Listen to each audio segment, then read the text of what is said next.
Existential insecurity. Sartre തന്റെ ചിന്തകളിൽ വ്യക്തമാക്കുന്ന ഒന്നുണ്ട്. അതാണ് എക്സിസ്റ്റൻഷ്യൽ ഇൻസെക്യൂരിറ്റി, അസ്തിത്വ അരക്ഷിതാവസ്ഥ. ഒരാൾ അയാളുടെ ഉള്ളിലെ ശൂന്യത ഇല്ലാതാക്കാൻ വേണ്ടിയാണ് മറ്റൊരാളെ ചേർത്ത് നിർത്തുന്നത്. എല്ലാ ബന്ധങ്ങളിലും ഈ തിയറി ആണെങ്കിലും പ്രണയത്തിൽ അത് കൂടുതലാണ്. പ്രണയം നിരസിക്കപ്പെടുമ്പോൾ ഈ ശൂന്യത കൂടും. അതോടെ അയാൾ വൈരാഗ്യമുള്ള ഒരു കൊലയാളിയായി മാറുന്നു. അമ്മേനെ വിടണില്ല അമ്മയെന്നും പറഞ്ഞുകൊണ്ടിരുന്നിടയിലാണ് എൻ്റെ കൊച്ചിനെ കുറിച്ച്.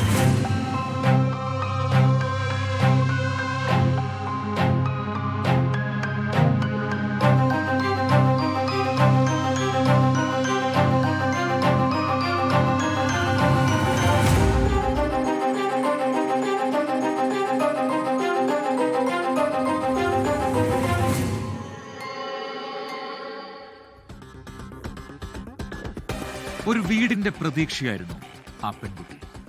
അമ്മ, നമുക്കും നല്ല കാലം വരും, അതിനായി ഞാൻ നന്നായി പഠിക്കും. അമ്മയ്ക്ക് നിധിന നൽകിയ ഉറപ്പായിരുന്നത്. എന്നാൽ ആ ഉറപ്പ് പാലിക്കാനാകാതെ അവൾ പോയി. പ്രളയകാലത്ത് നാടിന് കൈത്താങ്ങാൻ നിധിനയും ഉണ്ടായിരുന്നു. നിധിനയുടെ നല്ല കാലം പക്ഷേ ഒരു കൊലവെറിയിൽ ഇല്ലാതായതെങ്ങനെ? കുറ്റവും ശിക്ഷയും തുടങ്ങും.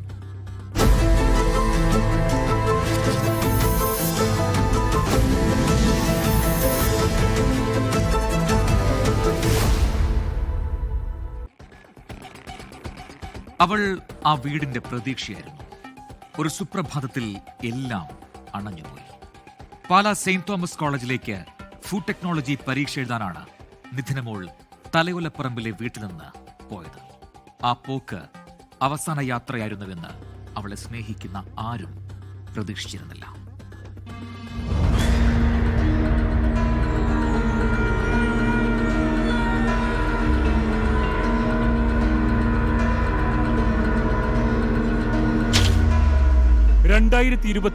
ഒക്ടോബർ 1 വെള്ളിയാഴ്ച. സമയം രാവിലെ 11:30. Pala saint Thomas college. ഒരു പരീക്ഷാകാലമാണ്. അന്ന് ഫുഡ് ടെക്നോളജി 3-ാം വർഷ പരീക്ഷ നടക്കുകയാണ്. പരീക്ഷയുടെ ആശങ്കയിലും ക്യാമ്പസിന്റെ പതിവ് ആഹ്ലാദമുള്ള അന്തരീക്ഷം. ഒറ്റയ്ക്കും കൂട്ടമായും പതിവ് പോലെ വിദ്യാർത്ഥികൾ.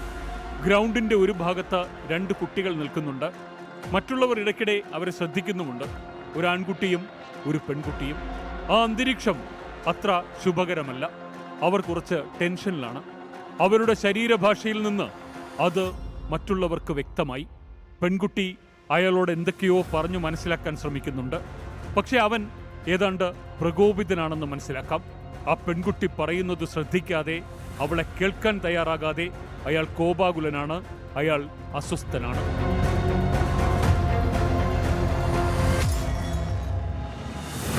ഇടയ്ക്കവർ നിശബ്ദരായി വിദൂരതയിലേക്ക് നോക്കി വെറുതെയിരിക്കും. ചിലപ്പോൾ ഉറക്കെ എന്തോ പറഞ്ഞു വഴക്കിടും. എന്തായാലും ആ 2 പേർക്കുമിടയിൽ എന്തോ പ്രശ്നങ്ങളുണ്ട്. ഒരു കോളേജാണ്. ബന്ധങ്ങൾ ഉണ്ടാവുകയും മുറിഞ്ഞു പോവുകയും ചെയ്യും. പ്രണയവും നൈരാശ്യവുമൊക്കെ ഉണ്ടാകും. ആരും പക്ഷെ അതിലൊന്നും ഇടപെടില്ല. അതവർ തന്നെയാണ് പറഞ്ഞു തീർക്കേണ്ടത്. മധ്യസ്ഥതയും ഒത്തുതീർപ്പുമൊന്നും പുതിയ കാലത്തിന്റെ മന്ത്രങ്ങളല്ല.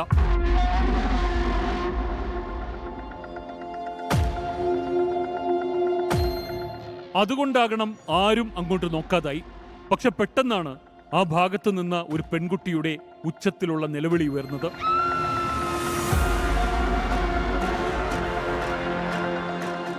അത് ആ കുട്ടി തന്നെയാണ്. മറ്റു വിദ്യാർത്ഥികൾ അങ്ങോട്ടേക്ക് ഓടി. അത്രയും നേരം പെൺകുട്ടിയുമായി സംസാരിച്ചിരുന്ന ആ ചെറുപ്പക്കാരൻ അപ്പോഴവിടെയില്ല. നിലത്ത് കിടന്നു പിടയുകയാണ് ആ പെൺകുട്ടി. തറയിലാകെ രക്തം ചീറ്റിയിരിക്കുന്നു.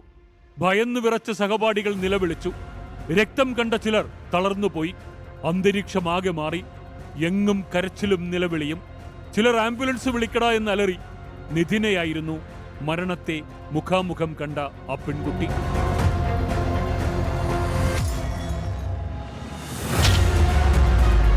നിധിന മോൾ, വയസ്സ് 22, കളപ്പുരയ്ക്കൽ വീട്, തലയോലപ്പറമ്പ്, വൈക്കം, കോട്ടയം ജില്ല. നിധിന 3-ാം വർഷ ബിവോക് ഫുഡ് ടെക്നോളജി കോഴ്സാണ് പഠിക്കുന്നത്. കഴുത്തിനേറ്റ മാരകമായ മുറിവ്. സംഭവമറിഞ്ഞെത്തിയ കോളേജ് അധികൃതർ പെൺകുട്ടിയെ പെട്ടെന്ന് തന്നെ ആശുപത്രിയിലേക്ക് മാറ്റി.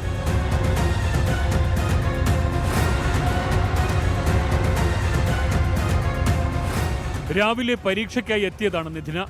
പഠിച്ച പാഠങ്ങൾ ഓർത്തെടുക്കാനുള്ള അവസാന നിമിഷങ്ങളിൽ അവളെ കൂട്ടുകാർ കണ്ടതാണ്. പക്ഷെ അത്ര പെട്ടെന്ന് എന്താണ് സംഭവിച്ചത്? കൂട്ടുകാർക്ക് വിശ്വസിക്കാനായില്ല. എന്തിനായിരുന്നു അവളോട് അവന്റെ ഈ ക്രൂരത? നാട്ടിലും കോളേജിലുമൊക്കെ സംഘടനാ പ്രവർത്തനവും സാംസ്കാരിക പ്രവർത്തനവുമായി സജീവമായിരുന്ന നിധിന, എല്ലാവരോടും വലിയ സൗഹൃദമുള്ളവൾ. ആ കുട്ടിയാണ് കഴുത്തറുത്ത നിലയിൽ രക്തം വാർന്ന് കോളേജ് ക്യാമ്പസിൽ പിടഞ്ഞു വീണത്. ദുഃഖമടക്കാനാകാതെ സഹപാഠികളും കൂട്ടുകാരും. എങ്ങും രോഷം അണപൊട്ടി.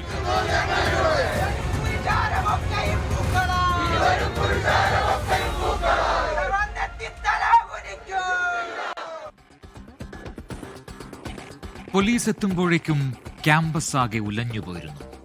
അക്രമം നടത്തിയാൾ ആ ക്യാമ്പസിൽ തന്നെയുണ്ട്. കുട്ടികളും കോളേജ് മാനേജ്മെന്റും ആകെ ആശങ്കയിലാണ്. അയാളും ആ ക്യാമ്പസിലെ തന്നെ വിദ്യാർത്ഥിയാണ്.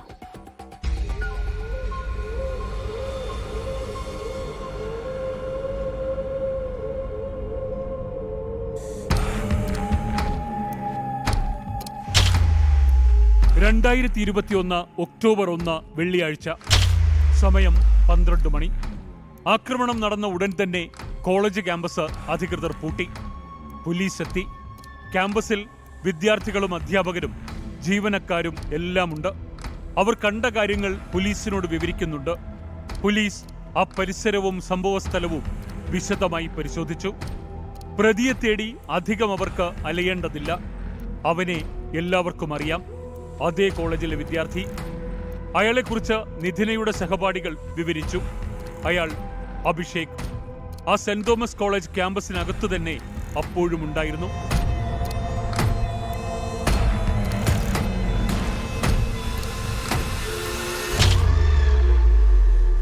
അഭിഷേക് ബൈജു, വയസ്സ് 20, ഉപ്ലാനിയിൽ വീട്, കൂത്താട്ടുകുളം, എറണാകുളം ജില്ല. ഉച്ചയ്ക്ക് 12 മണി. പോലീസ് എത്തുമ്പോൾ ക്യാമ്പസിൽ തന്നെ ഉണ്ടായിരുന്നു അഭിഷേക്. തന്നെ അറസ്റ്റ് ചെയ്യുമെന്ന് ഉറപ്പായിരുന്നു അയാൾക്ക്. കൊലപാതകത്തിനു ശേഷം ഒളിച്ചോടാൻ ശ്രമിക്കാതെ ചോര പുരണ്ട കൈകളോടെ സമീപത്തെ ബെഞ്ചിലിരുന്ന അഭിഷേകിനെ പോലീസ് കസ്റ്റഡിയിലെടുത്തു. അയാളെ പോലീസ് പാലാ സ്റ്റേഷനിലേക്ക് കൊണ്ടുപോയി.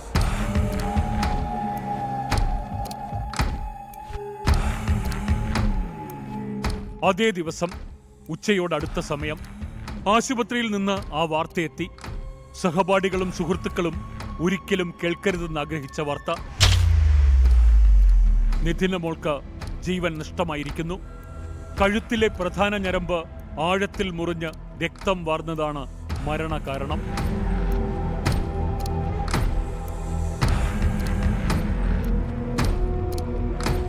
മൃതദേഹം മോർച്ചറിയിലേക്ക് മാറ്റി. എന്തിനാണ് ആ പെൺകുട്ടിയെ അവൻ കൊന്നത്? പോലീസിനു മുന്നിൽ ചോദ്യങ്ങൾ ധാരാളമുണ്ടായിരുന്നു. ഇരുവരും സുഹൃത്തുക്കളാണ്, തമ്മിൽ അടുപ്പമായിരുന്നു. പക്ഷേ ഈ പാതകം എന്തിന്? ഉത്തരം അഭിഷേക് പറയണം. എന്തായിരുന്നു നിധിന മോളുമായി അഭിഷേകിനുള്ള ബന്ധം?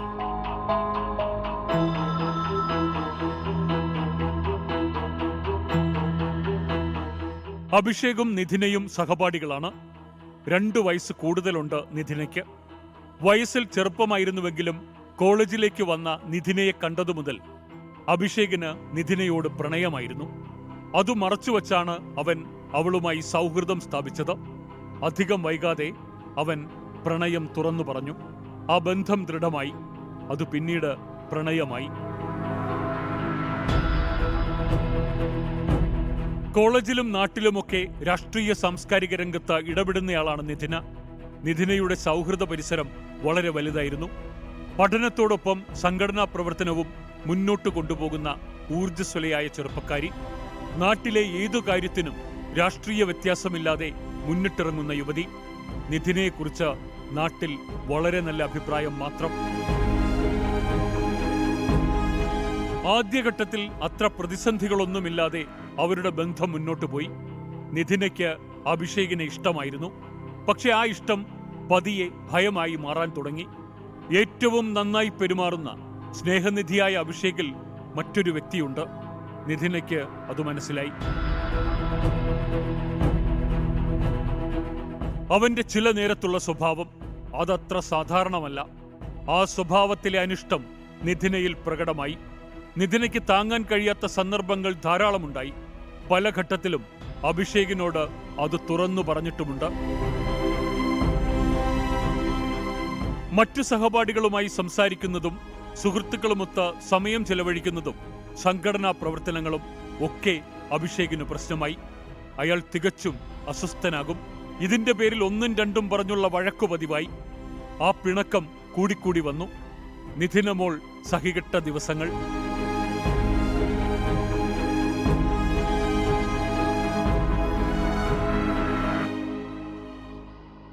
നിധിനയെ കൊലപ്പെടുത്തിയ കേസിൽ പിടിയിലായ അഭിഷേക് പോലീസിനോട് പറഞ്ഞ കഥയിൽ അവന്റെ ഭാഗം മാത്രമാണ് ഉണ്ടായിരുന്നത്. എല്ലാ തെറ്റും നിധിനയ്ക്കായിരുന്നു.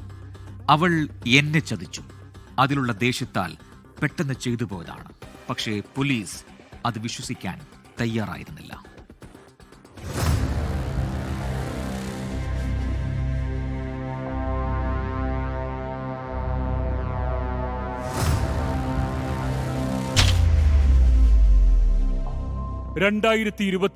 ഒക്ടോബർ 1 വെള്ളിയാഴ്ച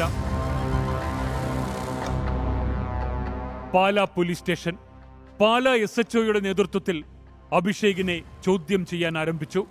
അതിനിടെയാണ് ആ വാർത്തയെത്തിയത്. നിധിന മരിച്ചു. പോലീസുകാർ ആ വിവരം അഭിഷേകിനോട് പറഞ്ഞു. ഭാവവ്യത്യാസങ്ങളൊന്നുമില്ല, ഒരു ഞെട്ടലുമില്ല. അഭിഷേക് നിർവികാരമായാണ് ആ വാർത്ത സ്വീകരിച്ചത്. പോലീസുകാർക്ക് ഇക്കാര്യത്തിൽ ചിലപ്പോഴൊക്കെ അനുഭവം മറിച്ചാണ്. പലപ്പോഴും ഇരയുടെ മരണവാർത്ത കൊലയാളികൾ ഞെട്ടലോടെയാണ് കേൾക്കുന്നത്. പക്ഷേ അഭിഷേക് ആ വാർത്ത കേട്ടത് താൻ പ്രതീക്ഷിച്ച വാർത്ത എന്നതുപോലെയാണ്.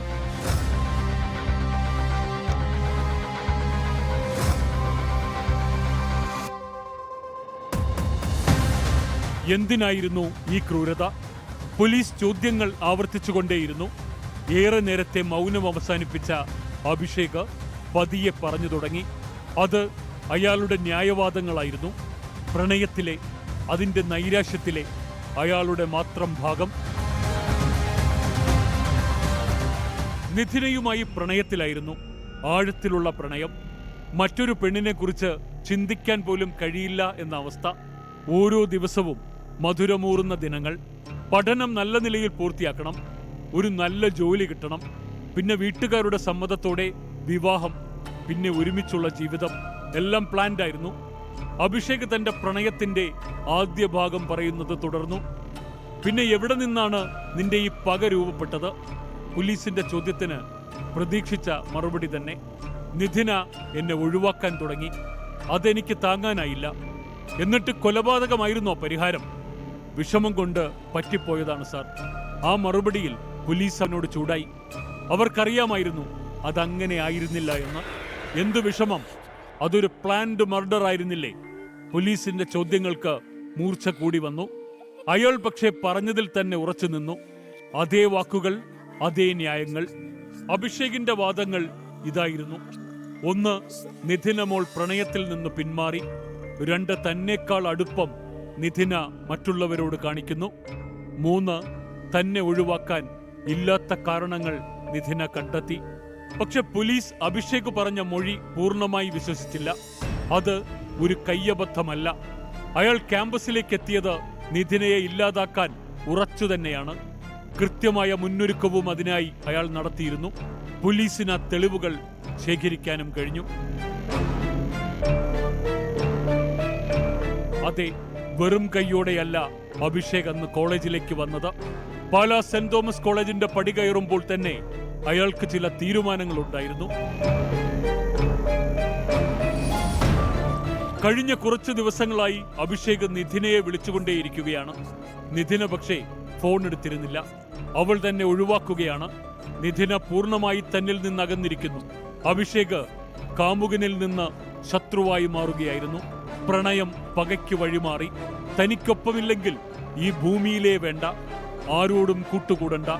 മനസ്സിലെ പക ഊതി അയാൾ കത്തിരുന്നു.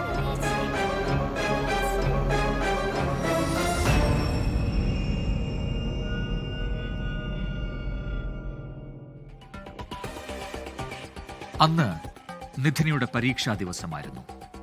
ആ ദിവസം അഭിഷേകിനും വേണ്ടത് ഉത്തരങ്ങളായിരുന്നു. പ്രണയത്തിൽ താൻ തോറ്റുപോകുമോ? എന്തിനാണ് നിധിനയുടെ ഈ ഒഴിഞ്ഞുമാറൽ? ചോദ്യങ്ങൾക്കുള്ള ഉത്തരങ്ങൾ തനിക്ക് വിജയിക്കാനുള്ളതാകണം. അല്ലെങ്കിൽ എന്തു വേണമെന്ന് അവൻ നിശ്ചയിച്ചുറപ്പിച്ചിരുന്നു. 2021 ഒക്ടോബർ 1 രാവിലെ തന്നെ നിധിന പരീക്ഷയ്ക്കെത്തി. അഭിഷേകും രാവിലെ തന്നെ അവളെ കണ്ട് സംസാരിക്കണമെന്നാണ് അഭിഷേക് കരുതിയത്. പക്ഷേ നിധിന പരീക്ഷയ്ക്ക് കയറി. 11 മണി കഴിഞ്ഞാണ് എക്സാം ഹാളിൽ നിന്നും അയാൾ പുറത്തിറങ്ങിയത്. കൂട്ടുകാർക്കൊപ്പം ക്യാമ്പസിൽ ഇരിക്കുകയായിരുന്ന നിധിനയുടെ അടുത്തേക്ക് അഭിഷേക് എത്തി. അവനെ കണ്ടപ്പോൾ തന്നെ മറ്റു സഹപാഠികൾ നിധിനയുടെ അടുത്തു നിന്നും എഴുന്നേറ്റുപോയി.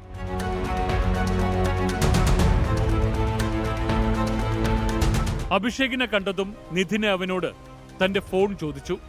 എന്റെ ഫോൺ എടുക്ക്, അതെനിക്ക് തിരിച്ചു വേണം. നിധിനയുടെ ഫോൺ അഭിഷേകിന്റെ കയ്യിലുണ്ട്. ആ ഫോണിലേക്ക് മറ്റൊരാൾ സ്ഥിരമായി വിളിക്കുന്നുണ്ടെന്ന അഭിഷേകിന്റെ സംശയം വല്ലാതെ കൂടിയൊരു ദിവസം അവൻ അവളോട് ആ ഫോൺ വാങ്ങി. അതും നോക്കിയിരിപ്പായി. തിരികെ കൊടുക്കാതെ അയാൾ അത് വീട്ടിലേക്ക് കൊണ്ടുപോയി. അവന്റെ സംശയം നിധിനയെ വല്ലാതെ ഉലച്ചു കളഞ്ഞിരുന്നു. വീട്ടിൽ ഇക്കാര്യം നിധിന പറഞ്ഞു അമ്മയോട്. നിധിനയുടെ അമ്മ അഭിഷേകിനെ ഫോൺ ചെയ്തു. ഫോൺ മകൾക്ക് മടക്കി നൽകണം, മാത്രമല്ല ഇനി ഒരു ബന്ധവും പാടില്ല. ആ ശാസനയ്ക്ക് മുന്നിൽ അയാൾ പകച്ചു. നിധിന കോളേജിലേക്ക് പരീക്ഷയ്ക്ക് വരുമ്പോൾ ഫോൺ മടക്കി കൊടുക്കാമെന്ന് അഭിഷേക് സമ്മതിച്ചു. ആ ഫോണാണ് നിധിന ഇപ്പോൾ തിരികെ ആവശ്യപ്പെടുന്നത്.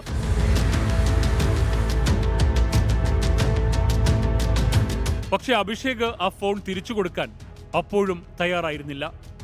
എന്നെ ഒഴിവാക്കി പോകാൻ എന്താണ് കാരണം? അഭിഷേകിന്റെ ചോദ്യം നിശ്ചയിച്ചുറപ്പിച്ചതായിരുന്നു. നിധിനയുടെ മറുപടി അതുപോലെ തന്നെ വ്യക്തമായിരുന്നു. നിന്നെ ഒട്ടും അഡ്ജസ്റ്റ് ചെയ്യാൻ പറ്റുന്നില്ല. നിന്റെ സ്വഭാവവും രീതികളുമായി മുന്നോട്ടു പോകാൻ എനിക്ക് കഴിയുന്നേയില്ല.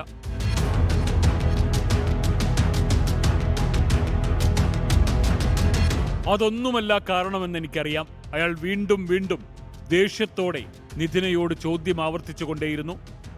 ഇത്രയൊക്കെ പോരെ ഒരു ബന്ധത്തിൽ നിന്നും ഇറങ്ങി വരാൻ?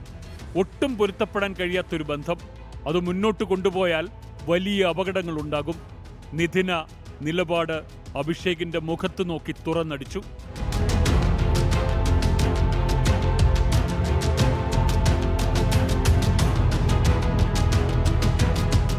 ഫോൺ തിരികെ വേണം. നിധിന വീണ്ടും അത് ആവർത്തിച്ചു. ഫോൺ തിരികെ കൊടുക്കാൻ അഭിഷേക് അപ്പോഴും തയ്യാറായില്ല. ശരി, ഇനി കൂടുതലൊന്നും പറയാനോ കേൾക്കാനോ ഇല്ല.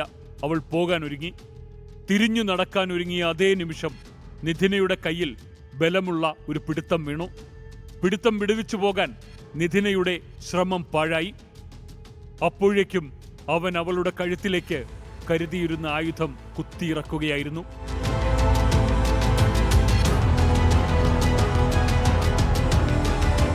അതൊരു കട്ടിംഗ് ബ്ലേഡ് ആയിരുന്നു. പേപ്പറും തെർമോക്കോളുമൊക്കെ മുറിക്കാൻ ഉപയോഗിക്കുന്ന കട്ടിംഗ് ബ്ലേഡ്. അഭിഷേക് തലേന്ന് തന്റെ നാട്ടിലെ ഒരു കടയിൽ നിന്ന് അത് വാങ്ങിവെച്ചതാണ്. അതാണ് നിധിനയുടെ ജീവനെടുക്കാൻ അഭിഷേക് ഉപയോഗിച്ച ആയുധം. മുറിവേറ്റ് രക്തം ചീറ്റി നിലത്ത് വീണ പെൺകുട്ടി ജീവനായി പിടഞ്ഞു. അവനൊന്നും സംഭവിക്കാത്തതുപോലെ അടുത്ത കൽബെഞ്ചിലേക്ക് പോയിരുന്നു.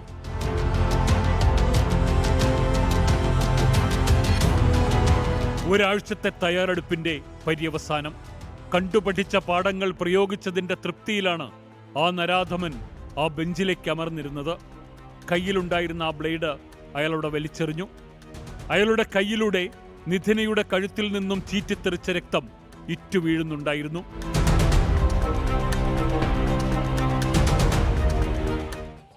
അഭിഷേകിന്റെ മുന്നൊരുക്കം. ഡിജിറ്റൽ സ്പേസിലെ എല്ലാ പാഠങ്ങളും അയാൾ പഠിച്ചിരുന്നു. അതൊരു അബദ്ധത്തിലുള്ള കൊലപാതകമല്ല, വിഷമത്തിലോ സഡൻ പ്രൊവൊക്കേഷനിലോ ഉള്ളതല്ല. അതയാൾ പഠിച്ചു ചെയ്ത കൊലപാതകമാണ്. Yes, it's a planned murder.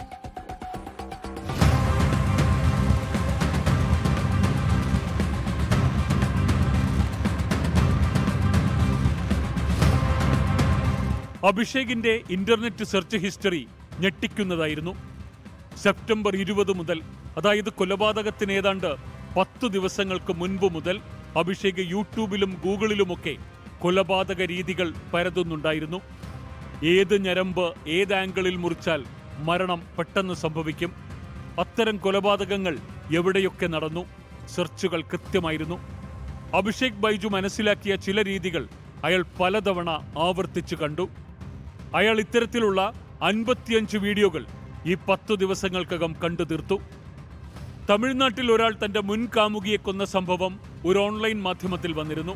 അതയാൾ നിരവധി തവണ വായിച്ചതായും പോലീസ് കണ്ടെത്തി. 2021 ഒക്ടോബർ 2 പോലീസ് അഭിഷേകിനെ ഒരിക്കൽ കൂടി ആ കോളേജിലേക്ക് എത്തിച്ചു. തെളിവെടുപ്പ് നടത്തി. ഒരു കൂസലുമില്ലാതെ അയാൾ ആ സംഭവം പോലീസിന് മുന്നിൽ വിവരിച്ചു. പേരിനു പോലും കുറ്റബോധം അയാളുടെ മുഖത്തുണ്ടായിരുന്നില്ല. പേപ്പർ കട്ടർ വാങ്ങിയത് നിധിനയെ ആക്രമിക്കുക എന്ന ഉദ്ദേശത്തിൽ തന്നെ. അയാൾക്ക് അത് പോലീസിനോട് സമ്മതിക്കേണ്ടി വന്നു. കോടതിയിൽ കുറ്റപത്രമെത്തി. 500-ലധികം പേജുള്ള കുറ്റപത്രത്തിൽ 83 സാക്ഷികൾ. ഇതിൽ നിധിനയുടെ സഹപാഠികളും കോളേജ് അധ്യാപകരും നാട്ടുകാരും ഒക്കെ ഉൾപ്പെട്ടു.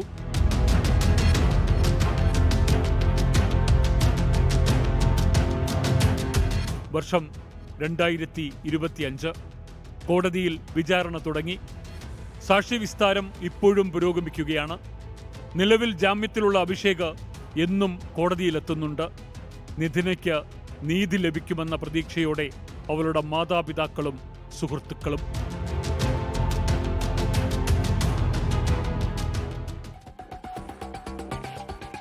നിധിനമോൾ വിളിച്ച മുദ്രാവാക്യങ്ങൾ ആ നാട്ടിൽ ഇപ്പോഴും മുഴങ്ങുന്നുണ്ട്.